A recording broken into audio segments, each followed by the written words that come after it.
Now, today, you guys all know I am a specialist recruiter. I've always been deep, really narrow sort of offering to clients and what I recruit for. But on my travels as a recruiter, speaking to many recruiters and agency owners, there are a lot of generalist recruiters out there. Nothing wrong with it, but a lot of them, it feels like there's a lot of chaos in those markets, if I'm honest. And that's just probably from where I come from. But what today's episode I want to be is if you have a desk where you feel like there's a little bit of chaos on it, it's maybe very wide in terms of the types of skills that you search for. Every time you get a brief, it feels like a new brief and a whole new project, a whole new system you have to go through to get these people. This episode's for you. This is how I would approach someone's desk who is very generous. What would I do and what would I look for? Because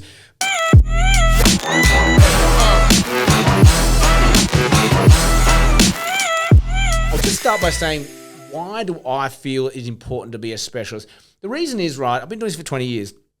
The amount of times that I get a brief, and the brief is of, XYZ skill set in this location, and I go, great. I mean, I've got a database that's one click to reach them all, and I've got all my projects set up in LinkedIn, which is one click to reach them all. And I know that once I've done and gone through those two lists, I've actually touched everyone who's in that market. That is the dream for any recruiter, right? And it's not perfect. It changes and morphs all the time. People move out of those lists and into those lists, and we've got to stay on top of that.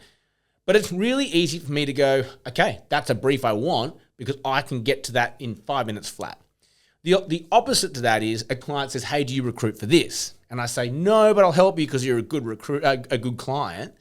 And they'll give me a brief and it's X, Y, Z, but I've never searched for that before. I might know the client really well. So for me, I go, well, I can sell that. I understand what you're trying to achieve. The brand's great.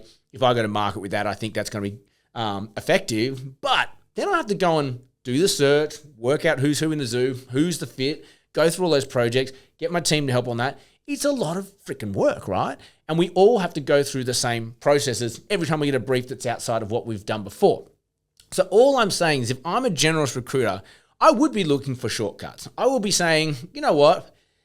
Is there an easier way to do this? Because I'm sick of getting a brief and having to do a search every time. If that's you, I think I can help, right? Because the beauty of data and the beauty of knowing what you've done in the past is there's possibly some patterns that are arising. So the first thing I actually do if I'm a generalist recruiter is I'd say, is there a particular role that I've done more than once?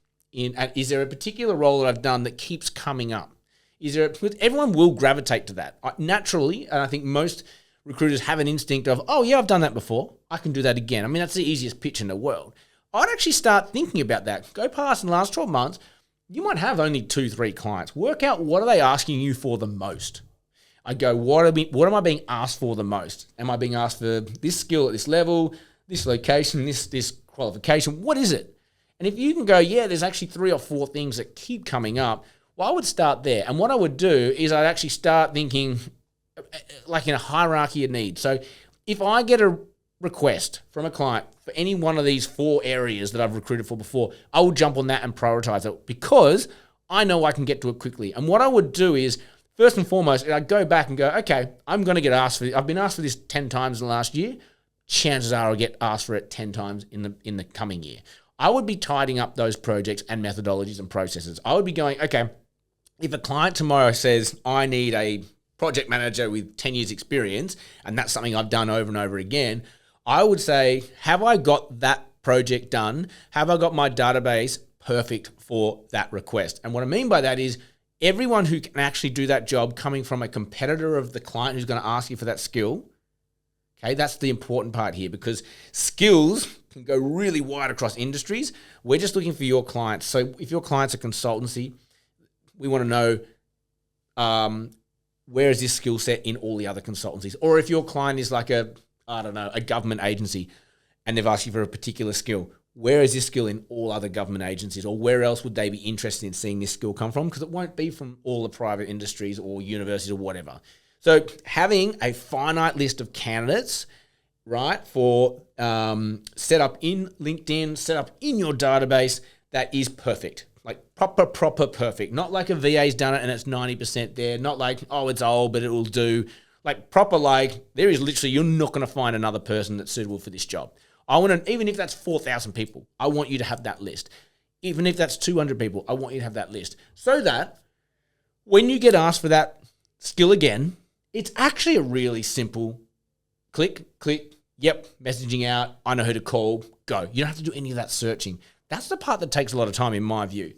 The second thing I'd be doing, so now you can, if you determine there's like 3 or 4 skills that are getting requested of you over and over again, this is how I'd start. I'd actually start journeying towards being a little bit of a specialist in those areas. I'd actually start communicating to my clients that, hey, I'm really strong in these areas if you've got any needs. I'd actually be marketing that on my post. I'd be starting to do all my LinkedIn posting around those areas that you're particularly strong in or you've had a good track record in. Because guess what? When you start broadcasting what you do, broadcasting your success, broadcasting where you've got skills, you're probably going to get more requests than from your current clients. You might get new clients, outside people coming to you and saying, hey, I've seen that you're an expert here and you've been recruiting these people. I need someone like that.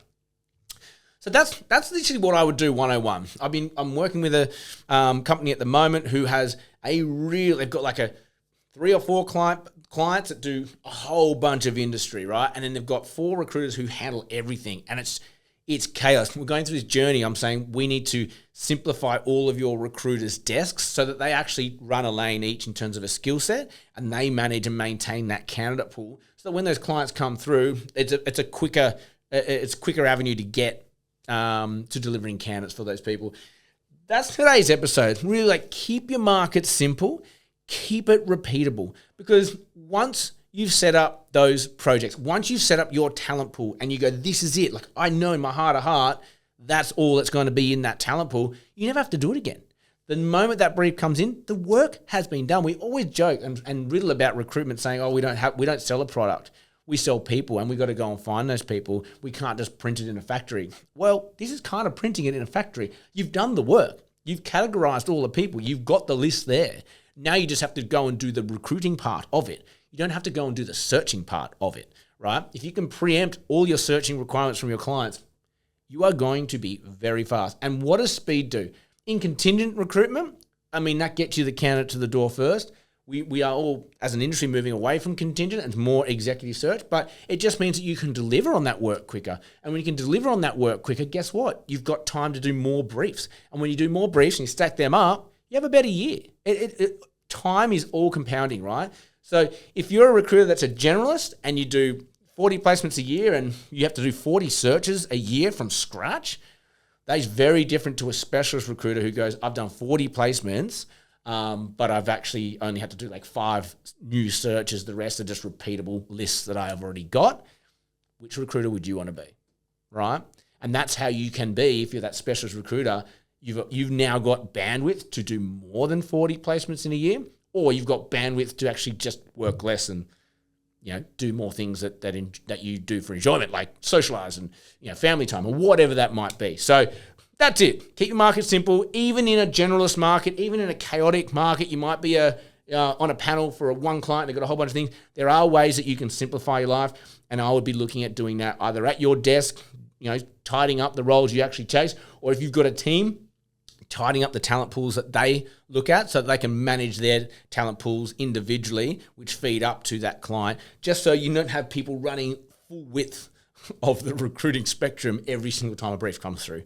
Because that, to me, is a lot of bloody work. Like, share, subscribe, helps us grow. As always, have an amazing day. May all your deals come true.